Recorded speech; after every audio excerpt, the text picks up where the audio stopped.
और बेटा अब आपका है बीएस का बिजनेस स्टडी का चैप्टर 8 कंट्रोलिंग, हिंदी में नियंत्रण, चैप्टर 8।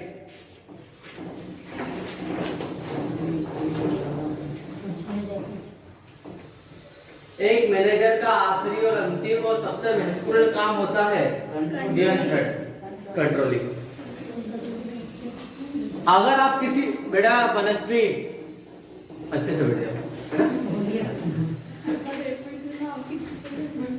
अगर यही तो कंट्रोलिंग है। अगर मैं अच्छा पढ़ा रहा हूँ, समझा रहा हूँ, लेकिन इनके ऊपर कंट्रोल नहीं करूंगा तो वो मेरी प्लानिंग फेल हो जाएगी आपको पास कराने की। ठीक है, वैसे ही एक मैनेजर बेस्ट, मैंने वर्ल्ड की बेस्ट प्लानिंग करी, मेरे पास बहुत अच्छा ऑर्गेनाइजेशन है ना? अच्छी प्लानिंग है मेरे पास, अच्छा ऑर्गेनाइजेशन है मेरे पास, का डायरेक्टर्स भी अच्छे हैं, ठीक, स्टाफिंग भी मैंने अच्छी करी, सही इंसान को सही प्लेस पे लगाया, लेकिन मेरे पास अच्छा कंट्रोल नहीं है तो मेरी प्लानिंग फेल हो जाएगी। फॉर एग्जाम्पल वेस्ट इंडीज का देख लो, समझ गए? कंट्रोल, उसका बॉडी अपने प्लेयर्स पे कंट्रोल नहीं कर पाता। तो जोरफा आर्चर जैसे प्लेयर का है, इंग्लैंड से खेलने लग गए। उसके पास वर्ल्ड की ऐसी टीम है जिसको ना आप वनडे में हरा सकते हो, ना टेस्ट में हरा सकते हो, ना T20 में हरा सकते हो, लेकिन इनके क्या बोर्ड्स का इनके ऊपर कंट्रोल ही नहीं है, अच्छा पे आउट नहीं करते, कुछ ना कुछ रीजन रहता है उसका। वैसे कंट्रोलिंग नियंत्रण क्या करता है, बिजनेस में एम्प्लॉइज को उस डायरेक्शन पे, उस वे मतलब रास्ता भटकने से बचाता है। नियंत्रण कुछ रूल्स रेगुलेशन लगा देना ना, कुछ क्या कर देना, नियम बना देना, कुछ इस तरीके से क्या बना दो, लॉ बना दो कि उसको फॉलो करके ही आप काम करो। नियंत्रण पहला क्वेश्चन आ सकता है इसमें, 5 नंबर का एक ही क्वेश्चन बनता है। What do you mean by controlling? सबसे पहले तो आपको नियंत्रण से क्या आशय पता होना चाहिए। नियंत्रण से आशय कंट्रोलिंग का मीनिंग यहां पर मिल जाएगा आपको। Controlling is a basic managerial function which implies measurement and corrections of performance of subordinate to ensure that the predetermined objects are accomplished। यहां तक कर लो बेटा इसको ना। हिंदी में नियंत्रण से आशय वहां से स्टार्ट करो, जो पूरा ब्लैक में डबल इन्वर्टेड कॉमा में वहां तक पूरा कंप्लीट। हाँ बेटा, इसमें ध्यान रखो, कंट्रोलिंग का मतलब एक बेसिक फंक्शन है मैनेजर का, सामान्य कार्य। इसका काम क्या होता है, इंप्लाइज करना, मापना, मेजरमेंट मतलब मापना और गलतियों को रोकना, जो काम हो रहा है, परफॉर्मेंस हो रहा है, उसको सही ढंग से करवाना अपने अधीनस्थों से, सबऑर्डिनेट से, ताकि आप पूर्व निर्धारित उद्देश्यों तक पहुंच सके। एक मैनेजर ने जो उद्देश्य, जो ऑब्जेक्ट क्या कर रखा था, डिसाइड कर रखा था, वो कब पहुंच पाएगा, जब उसके एम्प्लॉय सही काम करे, सही डायरेक्शन में करे, गलतियां कम करे, है ना? तो इन सबको रोकना ही और ये काम करवाना ही क्या कहलाता है, कंट्रोलिंग कहलाता है। कंट्रोलिंग की बहुत सारी डेफिनेशन कही है ना? फिलिप कोटलर टिक लगा लेना, ऑब्जेक्टिव में आता है इसका। Controlling is the process of taking steps to bring actual results and desired results closer together, है ना? कंट्रोलिंग एक प्रक्रिया, नियंत्रण एक प्रक्रिया जो क्या देखती है कि भैया जो आपने डिजायर्ड रिजल्ट थे और जो आपके एक्चुअल रिजल्ट आए, ये उसके मुताबिक आए या नहीं आए।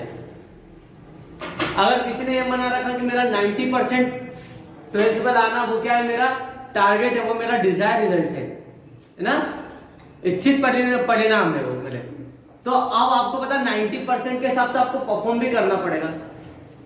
मेरा पढ़ने का क्या टाइमिंग रहेगा, मेरे से कौन कौन से चैप्टर को स्ट्रॉन्ग करना पड़ेगा, कहाँ गलतियां होगी आपको, उन सबको आपको फॉलो करना पड़ेगा, उन रूल्स रेगुलेशन को अपने आप पे सेल्फ कंट्रोल करना पड़ेगा। और फाइनली जो आपका रिजल्ट आता है लाइक 85% मैंने, तो आप क्या करोगे, आपके डिजायर रिजल्ट का एक्चुअल रिजल्ट से कंपेयर करोगे। कंट्रोलिंग की कैरेक्टरिस्टिक्स, नियंत्रण किसकी विशेषता है। आगे कंटिन्यूस फंक्शन, नियंत्रण कभी समाप्त नहीं हो सकता। कंट्रोलिंग एक काम हुआ तो दूसरे पे कंट्रोल, ऐसा नहीं कि एक बार देखते चले गए फिर छोड़ दे। कंट्रोलिंग कंटिन्यू होता है, कंटिन्यू फंक्शन है। नियंत्रण क्या है? सतत प्रक्रिया है, मतलब इसकी आवश्यकता कभी भी समाप्त नहीं होती है। दूसरा, कंट्रोलिंग इज लुकिंग बैक। हम कंट्रोल कब कर पाते हैं? जब हमें पिछला पता हो, पिछली गलतियों से सीखकर हम भविष्य के लिए कंट्रोल कर सकते हैं, नियंत्रण कर सकते हैं। अगर कोई गाड़ी चलाते समय आगे ठुका जाएगा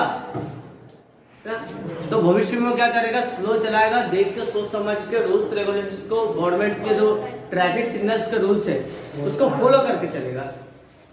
मतलब वो कहावत है ना, ठोकर खा के ठाकुर बन जाते हैं। और ठोकर क्या? हमारी पास्ट है, ठाकुर क्या? कंट्रोलिंग में कर चलोगे खराब। हमारे पास्ट के रिजल्ट से हम क्या करते हैं? प्रेजेंट और फ्यूचर को डिसाइड करते हैं।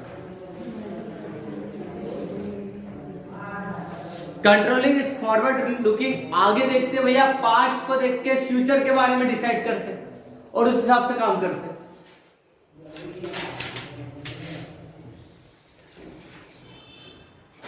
टोटल कितनी? 9 कैरेक्टरिस्टिक्स से आपको 5 करना है। Controlling is actions oriented. Action oriented मतलब यहाँ पर क्या? इसमें अलग दे रखी बेटा हिंदी मीडियम में।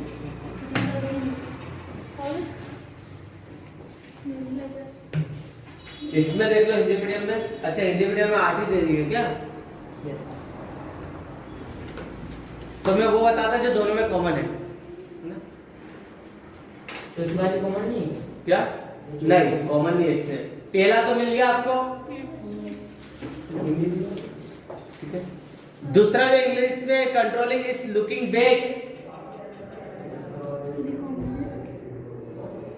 इसके अंदर भी नहीं दे रखा, ये दे रखा है ना। 5th नंबर में हिंदी मीडियम में वर्तमान एवं भविष्य का नियंत्रण।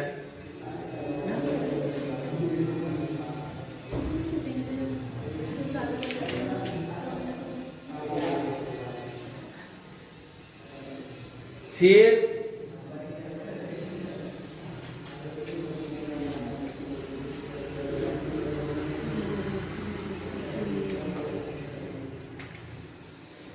अरे यार बेटा, इसमें सभी अलग है। सब लोग स्टार्टिंग के 5 कर लेते हैं ना। स्टार्टिंग के 5 नहीं, जो आपको लग रहे वो है ना। छोटे लगते हैं। ठीक है, और बता देता हूँ इसमें 6 कर लो। Controlling is related to result. हम नियंत्रण क्यों करते हैं? क्योंकि हमें भैया परिणाम चाहिए, रिजल्ट चाहिए, और इसका रिलेशन परिणाम से था। और controlling has both positive and negative approach. नियंत्रण करने की 2 प्रक्रिया है। नेगेटिव है तो डांट चिल्ला के मार धाड़ के नियंत्रण करो, है ना। बच्चे को प्यार से समझाओ। समझाने के 2 तरीके रहते हैं ना, नियंत्रण करने के 2 रहेंगे। जैसे कंट्रोलिंग की 2 अप्रोच रहेगी, पॉजिटिव और नेगेटिव रहेगी अप्रोच।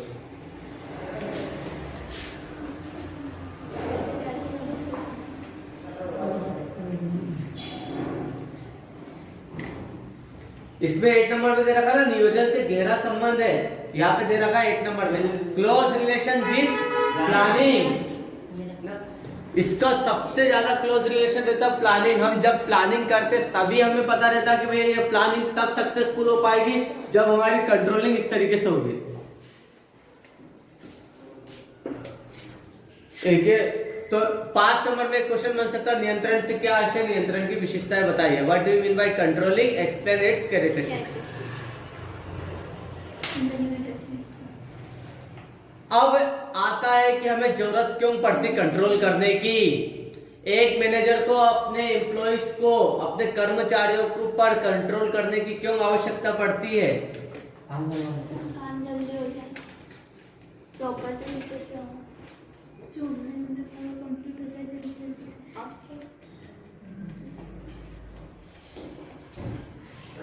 देखो, बेसिस ऑफ एक्शन, अगर आपका कंट्रोल अच्छा है तो आपको क्या करना पड़ेगा? किसी काम को करवाने में सुविधा मिल जाएगी। ठीक है। दूसरा इसमें बता दिया बेटा, कंट्रोलिंग डिसीजन मेकिंग। आप इजीली मतलब क्या कर सकते हो, निर्णय ले सकते हो।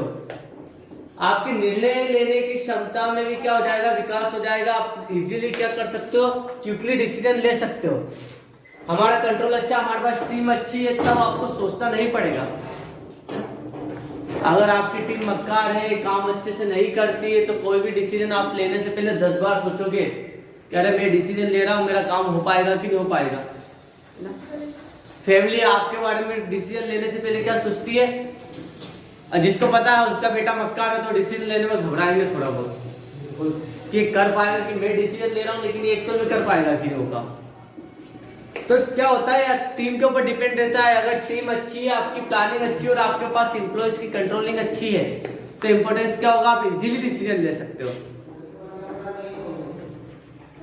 फिर क्या इसमें कोऑर्डिनेशन, लोगों में तालमेल बनाने के लिए कंट्रोलिंग होनी चाहिए। आप एक कंपनी में एक मैनेजर क्या करता है, एम्प्लॉयज को, ऑर्गेनाइजेशन को हैंडल करता है, जिसमें कुछ लोगों की बनती, कुछ लोगों की नहीं बनती है। यह काम आगे पीछे ना हो, कहीं ना कहीं क्या हो, सभी डिपार्टमेंट में आपस में कोऑर्डिनेशन तब बन पाएगा जब एक अच्छी कंट्रोलिंग होगी, नियंत्रण होगा। कंट्रोलिंग से मेंटेन होते हैं ऑर्डर्स और डिसिप्लिन। अनुशासन स्थापित करने में सबसे ज्यादा महत्वपूर्ण भूमिका निभाता है नियंत्रण ना। कंट्रोलिंग क्या करता है, मेंटेन करता डिसिप्लिन। और अगर कंट्रोलिंग अच्छी हुई है तो सुपरविजन की जरूरत नहीं पड़ेगी, मतलब कम पड़ेगी।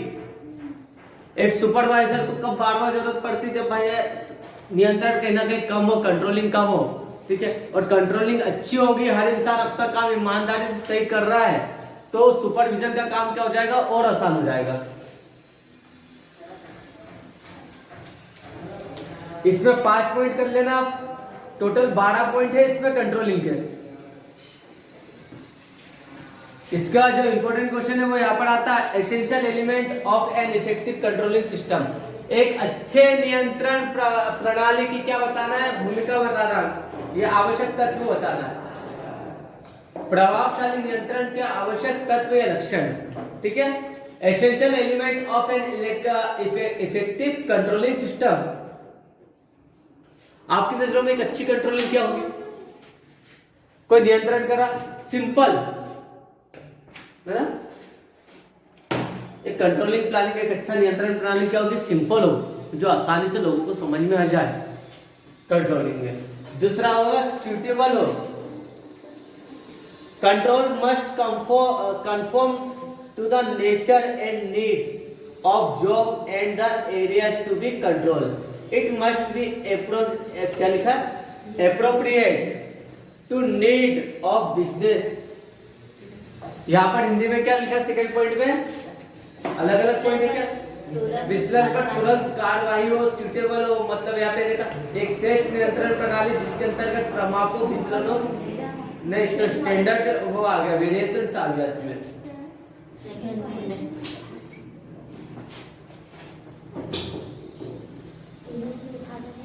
और बुक में सब, और एक नई बुक बताओ किसके पास हो, इंग्लिश मीडियम। अच्छा आपको तो वही है,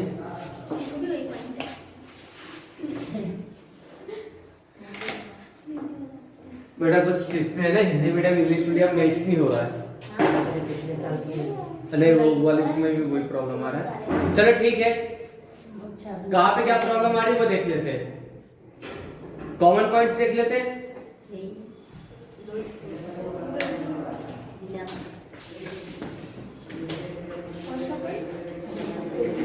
सरलता है इसमें, हाँ बेटा जो पहला पॉइंट इंग्लिश मीडियम में सिंपल, हिंदी मीडियम में वही पॉइंट है 6 नंबर पे,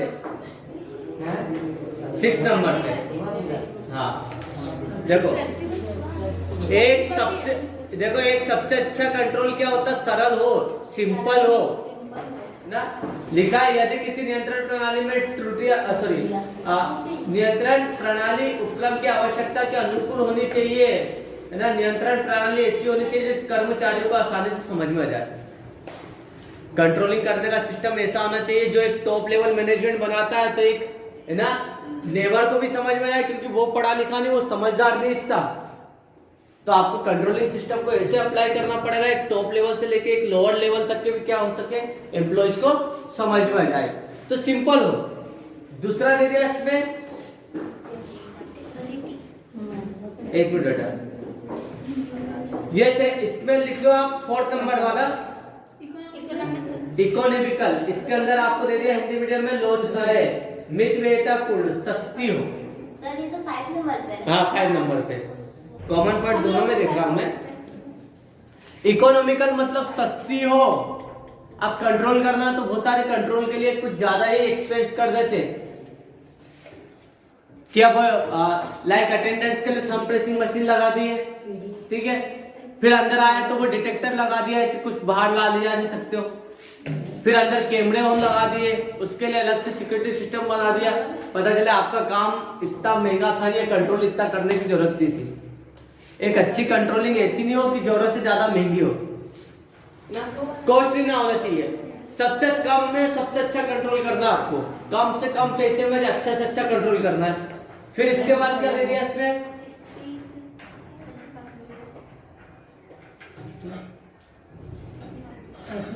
स्पीड, गति। इसके अंदर दिया क्या,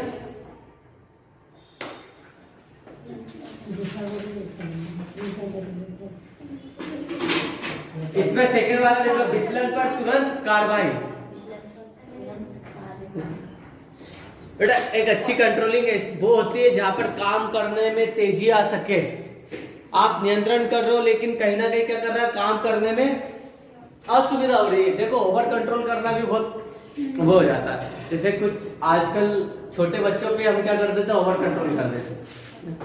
लाइक हम छोटे थे तो हम छोटे से क्या पूरा 78 घूम कर जाते हैं, और आज के समय में बच्चा क्या है, गली के पीछे भी चले आएगा तो घर वाले सब जगह ढूंढने लग जाएंगे, बच्चे को जाने नहीं देते। कहीं ना कहीं डर बना हुआ आज की फैमिली में। तो देखो कंट्रोल इतना भी हार्ड नहीं रखना चाहिए कि इससे स्पीड क्या हो जाए, रुक जाए। तो कंट्रोलिंग अच्छी तब मानी जाएगी जब उस पर वर्क की स्पीड बढ़े, काम करने की गति में है ना वृद्धि हो। फिर बेटा फ्लेक्सिबल, लोचपूर्ण मिल गया 3rd नंबर पे। फ्लेक्सिबल का मतलब समझते ना, ये बुक क्या फ्लेक्सिबल। बेटा फ्लेक्सिबल का मतलब होता है एक अच्छी कंट्रोलिंग वो होती है जो सिचुएशन के हिसाब से, परिस्थितियों के हिसाब से बदली जा सके। जब आपको लगे कंट्रोल की जरूरत से ज्यादा वो कर दिया है तो इसको क्या करना, सिचुएशन के हिसाब से चेंज कर देना। फिर फॉरवर्ड लुकिंग, भविष्य में देख सको, एक अच्छी कंट्रोलिंग ऐसी होती है, ठीक है। हाँ नियंत्रण अच्छा है जब आपको लगे कि मैं कंट्रोलिंग जिस हिसाब से कर रहा हूं उस हिसाब से काम कितना हो जाएगा मेरा, फ्यूचर को देख सकता हूं। अगर प्रेजेंट पे आपने कंट्रोलिंग करी अपने पे तो आपको पता चलेगा अगर मैं इसी परफॉर्म करूंगा तो भविष्य में मेरे क्या रिजल्ट मिल जाएगा। आपको लग रहा नहीं मैं टाइम टू टाइम डेली 2 घंटे अकाउंट कर रहा हूँ, 1 घंटे बीएस कर रहा हूँ, है ना, सारे डाउट्स प्रॉपर्ली कर रहा हूँ, मतलब ये सब आपके ऊपर क्या है, एक प्लानिंग के थ्रू चल रहा है, उस पर कंट्रोल भी कर रहे हो ये आप। तो बहुत सारे बच्चों ने प्लानिंग स्टार्टिंग में कर ली होगी, वो कितने चार्ट बना देते, दीवार पे चिपका देते, सुबह 7 बजे उठना, इतनी बजे खाना, इतनी बजे पढ़ना, या आना, बना लेंगे लेकिन फॉलो कोई नहीं कर पाता है ना। मतलब प्लानिंग लगा दी लेकिन अप्लाई करना मुश्किल रहता है। यहाँ पर बेटा वो दे दिया है कि अगर आपने उसी प्लानिंग से चले तो डेफिनेटली आपने जो सोचा वो हो जाएगा, लेकिन वो अप्लाई करना मुश्किल होता है। तो एक अच्छी कंट्रोलिंग में क्या क्वालिटी होनी चाहिए कि भैया नियंत्रण से हम आगे देख सके भविष्य में कि क्या होने वाला है इसका। कितने पॉइंट हो गए इसमें? 5 पॉइंट हो गए।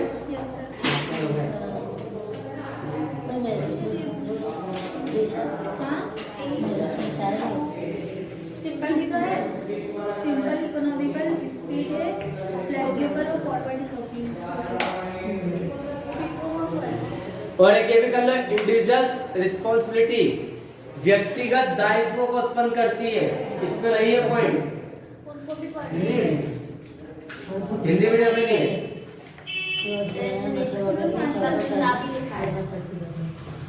ठीक है, आपको तो 2 लाइन में एक कंट्रोलिंग ऐसी होगी जो ग्रुप पे नहीं, एक एक इंसान पे पर्सनली रिस्पॉन्सिबिलिटी डालती है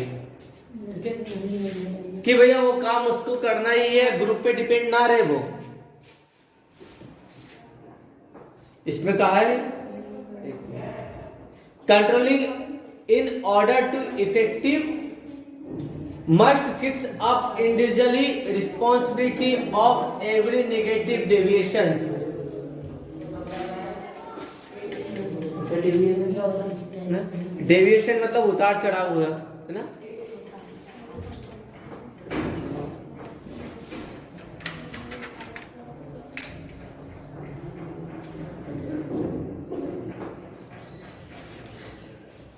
फिर कंट्रोलिंग प्रोसेस कंट्रोलिंग के टेक्निक।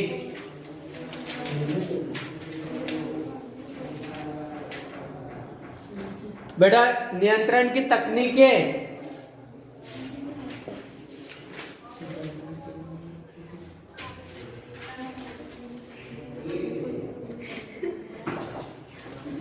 मिल गया है। 3 टेक्निक है, जनरल टेक्निक, स्पेसिफिक टेक्निक्स और मॉडर्न टेक्निक्स।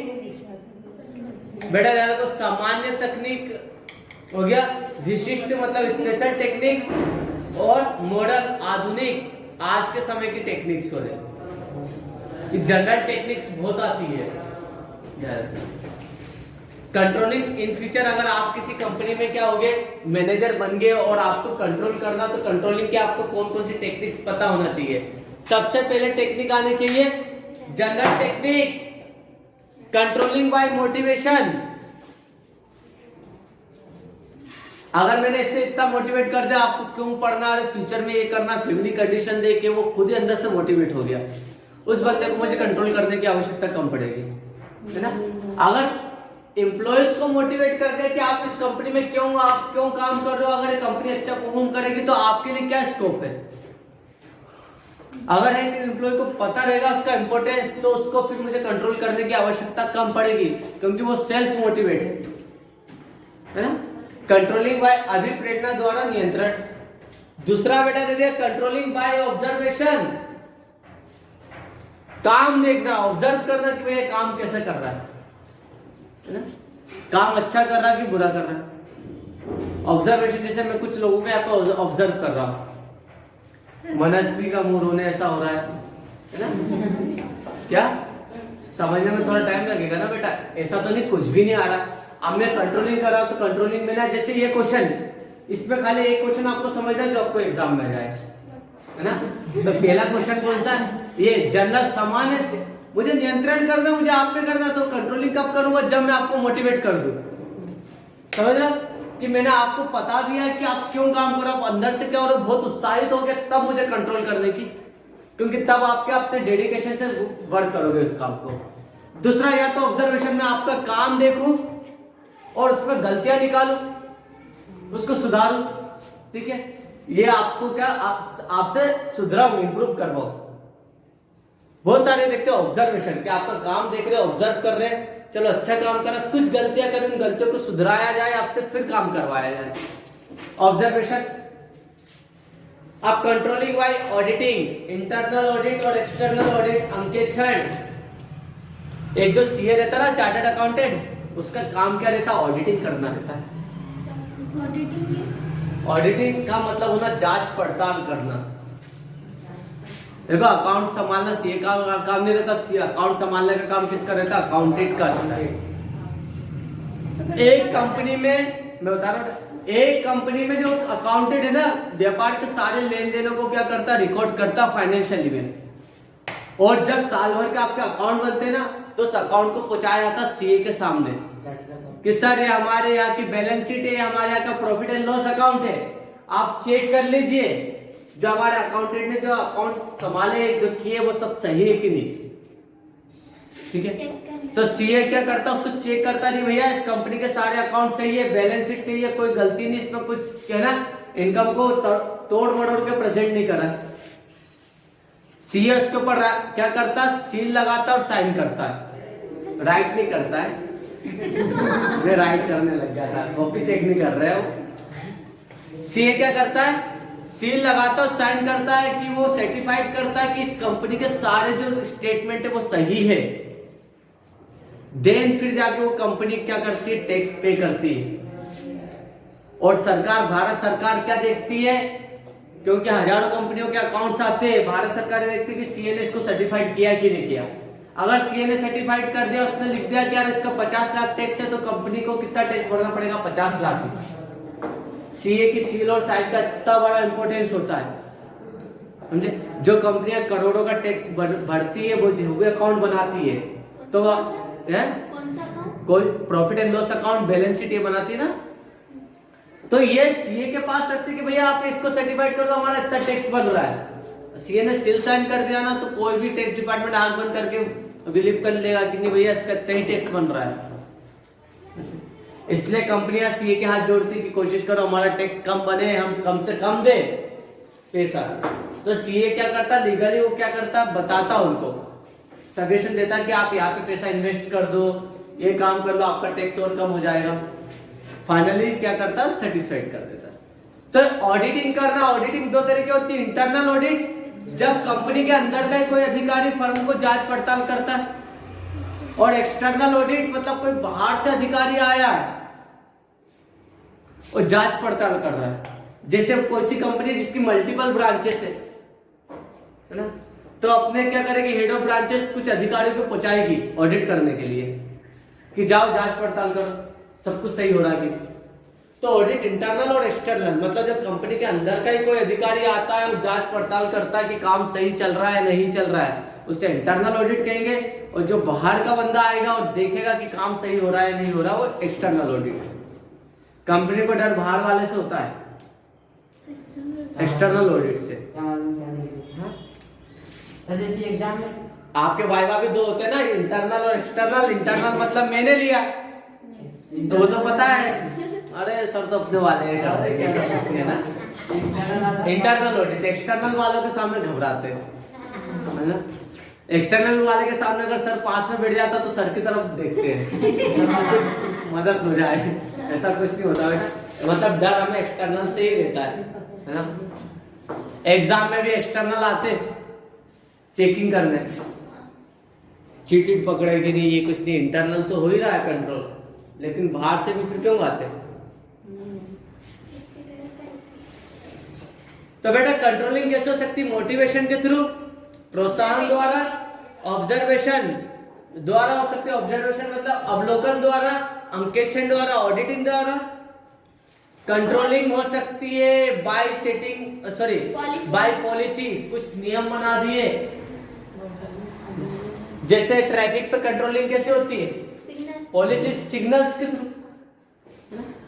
या तो ट्रैफिक पुलिस वाला बताएगा इधर मुड़ो रोको, या तो हम सिग्नल को फॉलो करेंगे ना। तो ये भी क्या कर रहा है, ट्रैफिक को कंट्रोल करने के रूल्स है। वैसे आपको क्या दे दिए, कुछ पॉलिसी दे दिए, कुछ नियम बना दिए, कुछ नीतियां बना दी, उन नीतियों को फॉलो करके क्या करना, कंट्रोलिंग करना। कंट्रोलिंग बाय सेटिंग एग्जांपल, कुछ उदाहरण रख दो, समझे। अगर मैं आप स्टूडेंट के बीच में कोई अच्छे स्टूडेंट का एग्जांपल रख दूं, है ना, कि भैया ये अच्छा स्टूडेंट, इसने अच्छा काम करा, ये लास्ट ईयर इन्होंने इतना 90% 95% अचीव करा था, फिर वो आएगा और वो बताएगा आपको कि मैंने क्या क्या करा, क्या क्या गलतियां हो सकती थी उनको रोका, मैं पढ़ाई की प्रिपरेशन कैसे करता था, वो अपने खुद के एग्जाम्पल्स उन बताएगा। ठीक है, तो कंट्रोलिंग क्या कर सकते हैं हम, सेटिंग बाय एग्जाम्पल्स, कुछ एग्जाम्पल्स रख सकते हैं, उदाहरण रख के भी हम कंट्रोलिंग कर सकते हैं। यहाँ पर भी क्या होना, कंट्रोलिंग कोई बड़ा अधिकारी आया और खुद के एग्जाम्पल रख रहा है कि वो कैसे पोस्ट पे पहुंचा है, सब सुन रहे थे, उसको फॉलो करने लग जाते हैं। हम अपने खुद आइडियल बना लेते हैं कि यार हमें ये हीरो पसंद है, ये क्रिकेटर पसंद है, ये है, उसकी जैसा चलना है ना। या तो मैं बिजनेसमैन है तो कोई लाइक जैसे मैं अपने भैया को फॉलो करता हूँ ना, तो मैं उनके जैसे खड़ा होना, बात करना या बात करने की कोशिश करता हूँ। हालांकि वैसे नहीं कर पाता हूँ, मैं कमियां कर देता हूँ। भैया की एजुकेशन कम होने के बावजूद भी उनमें क्वालिटी ज्यादा अच्छी है, तो मैं उनको मतलब वो मेरे लिए एग्जाम्पल है, मैं उनको फॉलो करने लग जाता हूँ, जिससे क्या है, मुझे सही गलत की थोड़ी परख हो जाती है। यहाँ पर भी इन्होंने क्या बोल दिया, सेटिंग रख देना, एग्जांपल्स कुछ उदाहरण रख दो ताकि आप उसको फॉलो करो, उन्हें आइडियल मान लो और उसको फॉलो करोगे तो आपने जब एक सफल इंसान को फॉलो करा तो आपको कंट्रोल करने की जरूरत कम पड़ेगी। और कंट्रोलिंग कैसे कर सकते हैं? कंट्रोलिंग बाय एक्सेप्शन, अपवाद द्वारा नियंत्रण। एक्सेप्शन मतलब ये काम छोड़ के सब करो, मतलब क्या काम नहीं करना वो बता दो ना। जैसे एग्जाम में बैठते तो एक्सेप्शन रख देते कि भैया आप उठ नहीं सकते एक घंटे के पहले, आप किसी से कॉपी नहीं मांग सकते हो ना, आप किसी से पेन नहीं मांग सकते हो, पीछे नहीं मुड़ सकते हो, पानी नहीं मांग सकते, ऊपर देख सकते हो, नीचे देख सकते हो, पीछे नहीं देख सकते हो। एक्सेप्शन कि भैया सर ने बोला पीछे नहीं देख सकते, ऊपर और नीचे तो देख सकते हैं। पेन दूसरे से नहीं मांग सकते, खुद का तो उठा सकते हैं। मतलब आपको कुछ रेस्ट्रिक्शन दे दो कि भैया ये काम नहीं करोगे, इसके बाद सब क्या करोगे, जो इसको छोड़ के आप कुछ भी कर सकते हो। तो ये हो कंट्रोलिंग है, एक्सेप्शन देके, अपवाद द्वारा नियंत्रण ना। एक्सेप्शन रनिंग भी करते ना, लाइक उसमें भी रो लाइन खींच दी जाती है, इस लाइन से उस तरफ नहीं भाग सकते हो, कैसे रेंगो कुछ भी करो, लोट लगाओ, लेकिन उस लाइन से बाहर नहीं जाना है। कंट्रोलिंग हो गया, सेटिंग मतलब क्या है, एक्सेप्शन देकर अपवाद दे दिया। डॉक्यूमेंट्स में दे दो, दस्तावेजों में लिख दो कंट्रोलिंग। ये कहां पर होते हैं? सरकारी विभागों में ज्यादा, पुलिस वालों को अधिकार जो भी देते हैं उसको सब क्या रहता है, लिखे रहते हैं। हमारे संविधान में क्या है, सभी राज्यों में, सभी मंत्रालयों में, सभी विभागों में किसको क्या काम है, क्या अधिकार है, सब लिखे रहते हैं उनके। ठीक, अगर हम आईपीएस आईएएस की तैयारी करते हैं तो बनने के बाद हमें पता रहता है कि इसके क्या काम है, उसके सब डॉक्यूमेंट्स मिले रहते हैं उसके बाद ना। इसके बाद क्या है, रिटर्न ऑर्डर्स में, लिखित में भी हम क्या कर सकते हैं, दे के ऑर्डर्स कंट्रोल कर सकते हैं। बहुत सारे हैं इसमें, देखो जनरल टेक्निक्स आपको 5 आती है।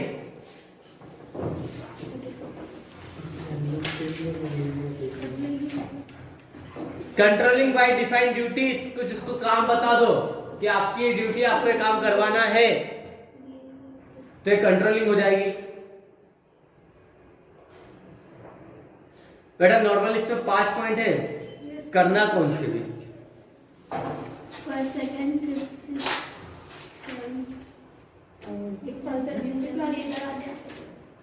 बेटा अब आता है कंट्रोलिंग की दूसरी टेक्निक, स्पेसिफिक टेक्निक, कुछ विशिष्ट तकनीक है कि इसके अलावा भी कंट्रोलिंग हो सकता है। पहली टेक्निक है बजटरी कंट्रोल, हिंदी में बजट नियंत्रण ना, बजट इंग्लिश में। हाँ बजट। देखो अब कंट्रोलिंग कैसे, नियंत्रण, सबसे अच्छा एग्जांपल तो आपके घर पे मिल जाएगा बजट नियंत्रण का। आपको पता है कि घर में इतनी सैलरी आएगी तो हमें इतना ही खर्चा करना है, मतलब फिर आप अपने खर्चों को सीमित कर दे तो कंट्रोल करते उसके ऊपर, इसके बाहर नहीं आना चाहिए। ठीक है, अब जैसे एक कंपनी को ये बोतल बनाना, उनको पता है ये बोतल 10 रुपए में बन जानी चाहिए, इससे बाहर बजट नहीं जाना चाहिए। मतलब जो भी खर्चे करेंगे, जो भी डिसीजन लेंगे, इस बोतल की कॉस्ट के अंदर ही लेंगे। मतलब जितना आपके पास पैसा है, ठीक है बेटा, जितना आपके पास पैसा है उस हिसाब से आप काम करोगे, पॉलिसीज बनाओगे, डिसीजन लोगे, मटेरियल मंगाओगे, स्टाफ रखोगे, सैलरी दोगे, समझ लो। मतलब बजट के हिसाब से कंट्रोलिंग करना है। फिर क्या है, कॉस्ट कंट्रोल। कॉस्ट कंट्रोल मतलब लागत कंट्रोल। किसी प्रोडक्ट को बनाने में जो पैसा लगता है वो होते है इसकी कॉस्ट कंट्रोलिंग। यहाँ पे कंट्रोलिंग क्या देखी जाती है, प्रोडक्ट की। लाइक फॉर एग्जाम्पल 10-10, 20-20 पैसे भी बहुत बड़ा मार्जिन खड़ा कर देता है। ये पेंसिल मार्केट में 5 रुपए में बिक रही है, अगर इसकी कॉस्टिंग 1 रुपए में आ रही है तो कॉस्ट, उनको पता है क्या एक पेंसिल की कॉस्ट कितनी आ रही है, 1 रुपए में बनकर तैयार हो जाती है। तो ये उनकी कंट्रोलिंग क्या रही, उतने कि भैया कितनी पेंसिल बनकर तैयार हो गई, पर पेंसिल कॉस्ट कितनी आ रही है, 1 रुपया आ रही, मतलब हमारी कंट्रोलिंग के अंदर है। लेकिन अगर इसकी कॉस्ट लागत बढ़ के 1 रुपए 20 पैसे आ गए, इसका मतलब आप क्या समझ जाओगे, कहीं ना कहीं हमारे जो वर्कर्स ने वेस्टेज बहुत करा है, लाइट ज्यादा कंज्यूम करी है, या हमने एम्प्लॉय ज्यादा रख लिए, बेवजह की सैलरी जा रही है, कुछ खर्चे बढ़ गए हैं, तो उसको वापस कम करके इसकी कॉस्टिंग 1 रुपए लानी पड़ेगी। मतलब कंट्रोलिंग किसके थ्रू कर रहे हैं भाई, है ना, कॉस्टिंग, कॉस्ट कंट्रोल कहलाता है। मतलब कंट्रोलिंग हम क्या कर रहे हैं, उसकी कीमत ना बढ़े। क्वालिटी कंट्रोल सबसे इंपॉर्टेंट रहता है। एप्पल, आईफोन, ये कंट्रोलिंग क्या रहती है, इसकी क्वालिटी पे ना। क्या प्राइस कुछ भी हो, आपको पता है, जहाँ पे आईफोन की बात आती तो समझ जाते हैं कि 40-50 हजार से तो स्टार्टिंग होगी, है ना, 1,00,000-1.5 लाख तक के पीस होते हैं। वो सबसे ज्यादा इंपॉर्टेंस किसको देता है, क्वालिटी कंट्रोल पे ना? कि जहां क्वालिटी कम दिखी, गिरी हुई दिखी, मतलब कहीं ना कहीं काम गलत हुआ है, बेकार तरीके से करा है, साफ सफाई, मतलब कुछ ना कुछ कमियां दिख जाती है। अब सीआरएम के आप कोड देखो, जो बनते हैं ना, 10 से 15 हजार की स्टार्टिंग रेंज रहती है सीआरएम के जो कोड्स आते हैं, लेकिन जब ये बनते हैं ना, तो देखी जाती है क्वालिटी कंट्रोल। एक हल्की सी धागे की प्रॉब्लम होगी ना, तो ऐसा नहीं कि उसको सुधारा जाए, उस कोड को ही सेल में निकाल लिया जाएगा रद्दी के भाव में भले से, लेकिन उसको वापस नहीं लाया जाएगा। जब ब्रांडेड शूज बनते हैं, नाइकी के, पुमा के, एडिडास के, तो इसमें भी क्वालिटी कंट्रोल को देखा जाता है। दोनों शूज का वेट एक जैसा है, हल्का सा ऊपर नीचे कुछ नहीं हो सकता है। 2 से 3 ग्राम भी अगर शूज इधर उधर हुआ, उसका बैलेंस या कुछ भी कटिंग में हल्की सी प्रॉब्लम आई, या एक उसका एक धागा भी निकलते हुए दिख गया, तो शूज को ही क्या कर दिया जाता, होलसेल में इसमें लगते ना, इसमें आपकी सेल में इसको दे दिया जाता है। मतलब इनकी क्वालिटी कंट्रोल इतनी अच्छी होती है। मतलब कंट्रोल क्या हो, प्रोडक्ट की क्वालिटी पर हो, किसमें नियंत्रण हो। तो ऐसे बहुत सारे एग्जाम्पल है हमारे पास, जहाँ पे हमें पता है कि हम इस चीज को खरीद रहे हैं, मतलब बेस्ट क्वालिटी की मिलेगी, तो आपको बेस्ट क्वालिटी प्रोड्यूस करना पड़ेगा। Quality control. बेटा आता कम ही है, देखो अगर आएगा 5 नंबर में तो क्या क्या डिफाइन करोगे, हर एक पॉइंट आधे एक पेज का है। इसलिए ज्यादातर क्या आता है, कंट्रोलिंग में आती है जनरल टेक्निक्स ज्यादा आती है।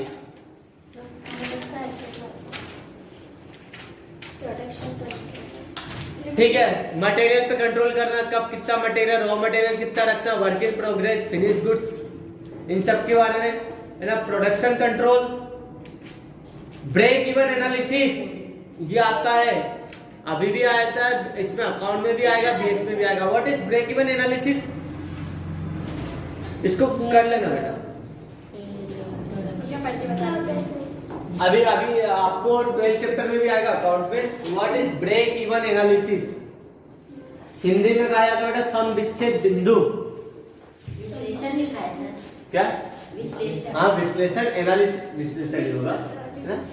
ब्रेक इवन एनालिसिस, सम विच्छेद विश्लेषण।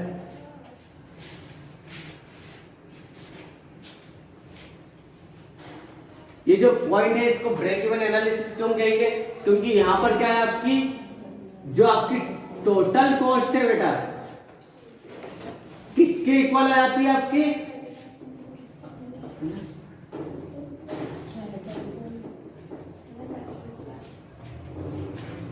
मतलब यहां पर हम बोल सकते हैं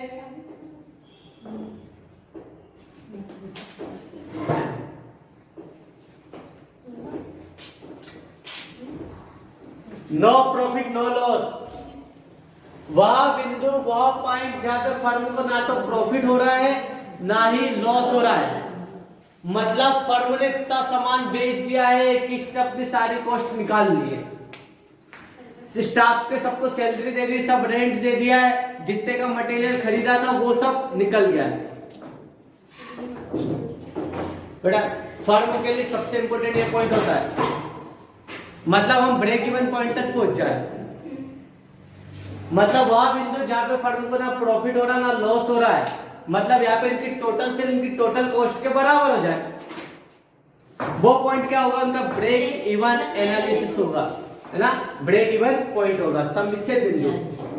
अब जैसे मेरे लिए ब्रेक इवन क्या होता है, लाइक मेरा स्ट्रीट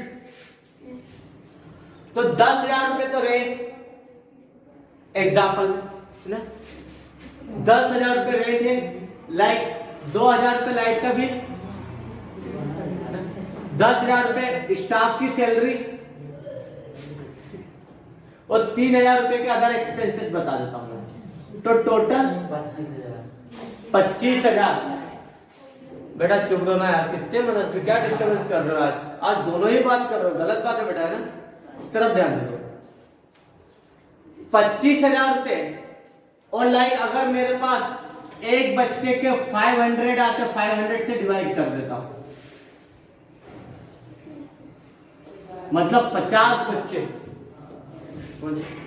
मतलब मेरा ब्रेक इवन पॉइंट कितना होगा, 50 स्टूडेंट्स, मतलब 50 बच्चे अगर मेरे पास आते हैं तो मेरे पास इतना इनकम हो जाएगी कि ना मुझे किसी को लेना रहेगा ना किसी से देना होगा, मतलब मेरा ब्रेक इवन पॉइंट कितना होगा, 50 स्टूडेंट्स।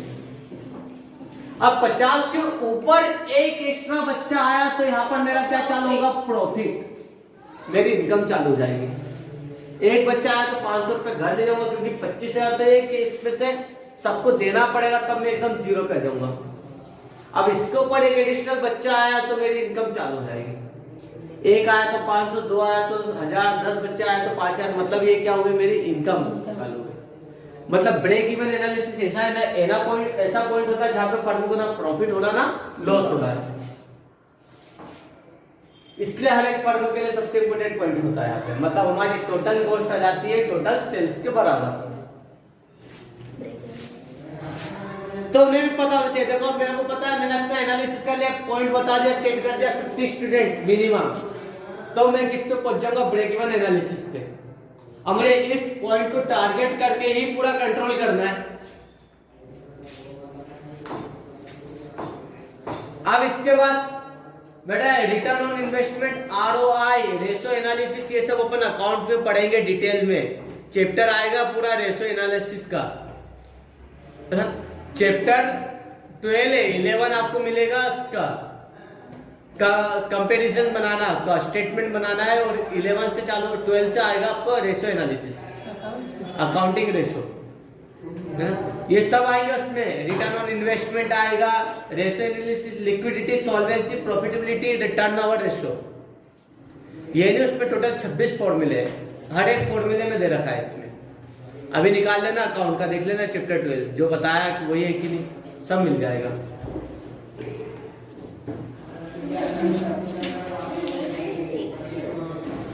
तो बेटा एक कंट्रोलिंग की मॉडर्न टेक्निक हम पढ़ेंगे अकाउंट्स में, बताओ दिखा देता मैं। क्या हाँ नहीं मैं बता दे रहा हूँ ना बेटा, आप चेक कर लो ताकि ये याद रहे। ये आ गया फाइनेंशियल स्टेटमेंट,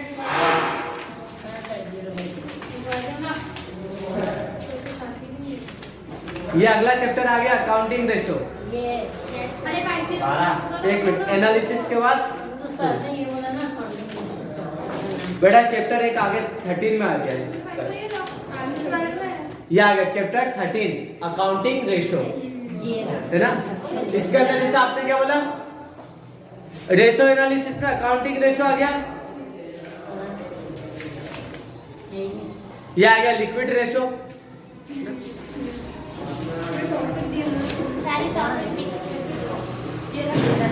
और आपको इसी में देखना है तो सबसे लास्ट वाला पेज निकाल लो, ये निकाल गया, फॉर्मूला सब दे रखे इसके अंदर, करंट रेशो, लिक्विड रेशो, डेब्ट equity ratio, total assets ratio, है ना, stock turnover ratio, turnover ratio सब दे रखा उसके अंदर। मिल गया liquid ratio, liquidity ratio, solvency ratio, ये लिखा सॉल्वेंसी रेशो, ये सॉल्वेंसी रेशो ना, प्रॉफिटेबिलिटी रेशो, ये रहा टर्नओवर, ये प्रॉफिटेबिलिटी रेशो, है ना, टर्नओवर रेशो ये रहा,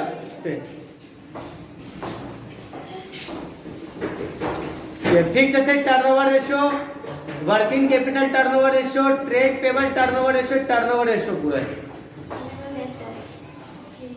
तो बेटा ये सब अपने को किसको पढ़ना पड़ेगा, अकाउंट में। लिमिटेशन बाकी है। दीदी बना ये अच्छा बेटा क्वेश्चन आता है लिमिटेशन ऑफ कंट्रोलिंग, सीमाएं क्या है? क्या? हाँ अच्छा क्वेश्चन है, करना पड़ेगा बेटा। ध्यान दो, कंट्रोलिंग नियंत्रण की सीमाएं, difficult in setting qualitative standards. यार कौन इंसान नहीं चाहता अच्छा नियंत्रण करना, लेकिन सब कर पाते क्या? नहीं। मतलब सब क्वालिटी स्टैंडर्ड्स को मेंटेन नहीं कर पाते। वीवो नहीं चाहता कि हम भी आईफोन जैसे, एप्पल जैसे प्रोडक्ट बनाए ना। हम पड़ोसी के एग्जांपल देते, देख उसके घर में क्या हो रहा है ना। कितने अच्छे से अनुशासन में रहते, सब रहते, हमारे घर में कुछ ना कुछ अलग ही चल रहा है। मतलब कंट्रोलिंग के लिए हम दूसरों के एग्जांपल देते, हमको लगता है कि उनके घर में अच्छा कंट्रोल है ना, तो हम दूसरों की क्या बोला तो हमारे घर का है ना, सबकी एक ही परंपरा है। हमारा बेटा अगर कुछ उल्टा करेगा तो हम पड़ोसी के बेटे की तारीफ करेंगे, तो ऐसा रहता है। इसका मतलब कंट्रोलिंग की एक लिमिटेशन है कि डिफिकल्ट होता है इन सेटिंग क्वालिटेटिव स्टैंडर्ड। एक अच्छा स्टैंडर्ड, क्वालिटी वाला स्टैंडर्ड सेट करना डिफिकल्ट होता है। कंट्रोलिंग हो तो जाती है, लेकिन एक्चुअल में वहां तक हो नहीं पाती जो हम सोचते हैं।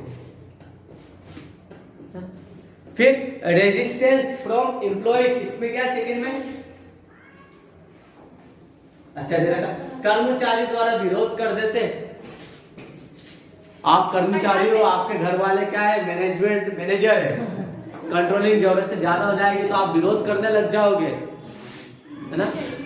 अभी कोचिंग से देखो 3:30 से अगर कोई 5 मिनट और ऊपर हो जाता तो घर वालों के फोन आ जाते मेरे पास कि सर निकली नहीं क्या? अच्छा निकल गई, कहां पर है ना, तो आता ना। मतलब या ओवर कंट्रोल कर देने से भी क्या होता है, फिर एम्प्लॉइज को, कर्मचारियों को ओवर प्रेशर लगता है, फिर उसका विरोध करने लग जाएंगे वो। तो ये क्या लिमिटेशन है, सीमा है। मतलब कंट्रोलिंग जरूरत से ज्यादा भी नहीं होना। एक्सपेंसिव प्रोसेस है, पैसा तो लगता है ना। कैमरे लगवाओगे पैसा लगेगा, है ना। थंब प्रेसिंग मशीन लगवाओगे, कंट्रोलिंग के लिए एक अलग से सुपरवाइजर रखोगे, पैसा लगेगा। तो थोड़ा एक्सपेंसिव प्रोसेस है, महंगी प्रक्रिया है। No control over external elements, और बाहर के लोगों पे कंट्रोल नहीं कर सकते आप। हम घर के बच्चे को डांट सकते हैं, पड़ोसी को नहीं डांट सकते। डांट देंगे तो उनके माँ बाप लड़ने के लिए जाएंगे, है ना। वैसे ये कंपनी वाला अपने अंदर इंटरनल एनवायरनमेंट पे कंट्रोल कर सकता है, एक्सटर्नल पे कोई कंट्रोल नहीं है। आप कंट्रोलिंग क्यों कर रहे थे? ताकि हम हमारे फर्म के ऑब्जेक्ट तक अचीव हो सके। पता चला मोदी जी ने फिर लॉकडाउन कर दिया, बिजनेस फिर बंद। जो ऑब्जेक्ट अचीव करना था, जिसके लिए कंट्रोलिंग करी थी, वो नहीं हो पा रहा। Difficult in measurement of deviation, यहाँ पर विचलनों में जो बदलाव होते हैं के मापन में कठिनाइयां होती, मापने में, मतलब इसको मेजरमेंट करने में तकलीफ होती।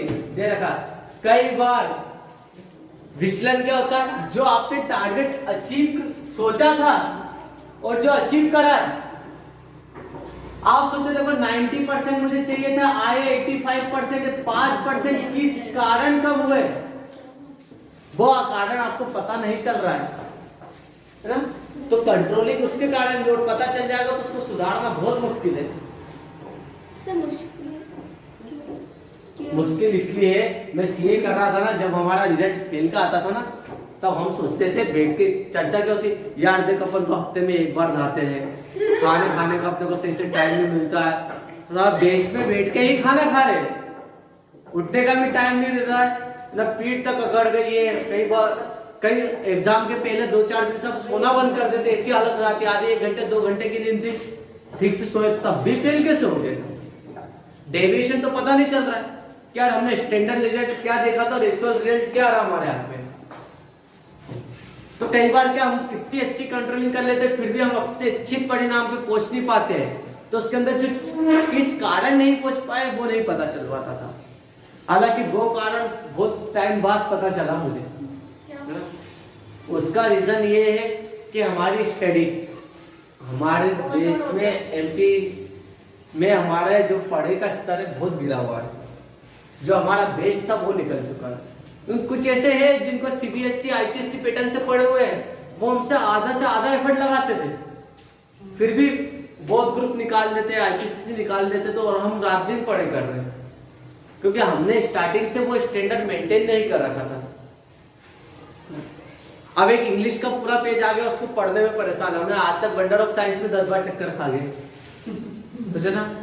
तो अब जो आईसीएसई पैटर्न वाला वो एक बार उसको पढ़ लेगा, उसके दिमाग में आ गया, वो उस चीज को लिख देगा, तो वो कम एफर्ट में ज्यादा रिजल्ट दे देता है, और हम उसी में घूम रहे बार बार, समझने की कोशिश कर रहे हैं। तो ये था कि बेस क्लियर नहीं था हमारा, तो डेविएशन बहुत डीप पे देखने का, ऐसे ही आप कुछ भी कर ले, हम कितनी भी मेहनत करें, कहीं ना कहीं कमी वो स्टार्टिंग से जो रह गई है उसको सुधारना बहुत मुश्किल हो जाता। तो डेविएशन का प्रॉब्लम था। मेहनत तो कर रहे हैं, इफेक्ट तो लगा रहे हैं, लेकिन कहीं ना कहीं क्या है, कुछ ऐसी नेसेसरी है कि आवश्यक ऐसे कुछ चीज थी जिसपे हम कंट्रोल नहीं कर सकते, वहां पे कंट्रोलिंग आपकी फेल हो जाती है, कहीं ना कहीं कम हो पाती है। बेटा इसमें क्वेश्चन आपको बता रहा हूं कौन कौन से करना है।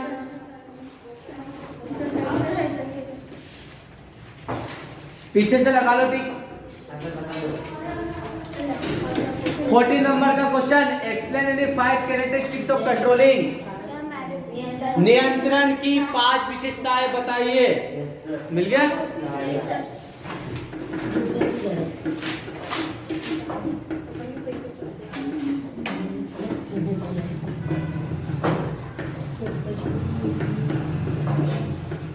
फिर 23 नंबर का, explain the importance of controlling in management.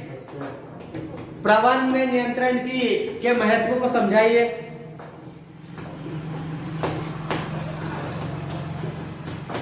25 number, describe the traditional general system of controlling. नियंत्रण की सामान्य तकनीकों को समझाइए।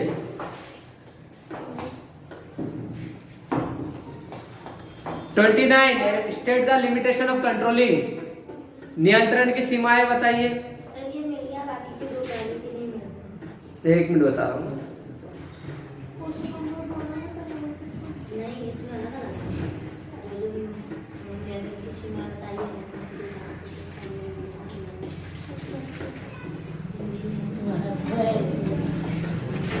और 20 नंबर का,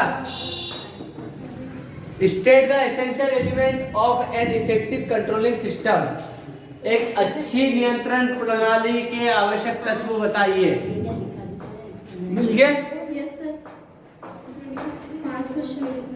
और 8वें नंबर का कर लेना, कंट्रोलिंग क्या, what is mean by break even analysis.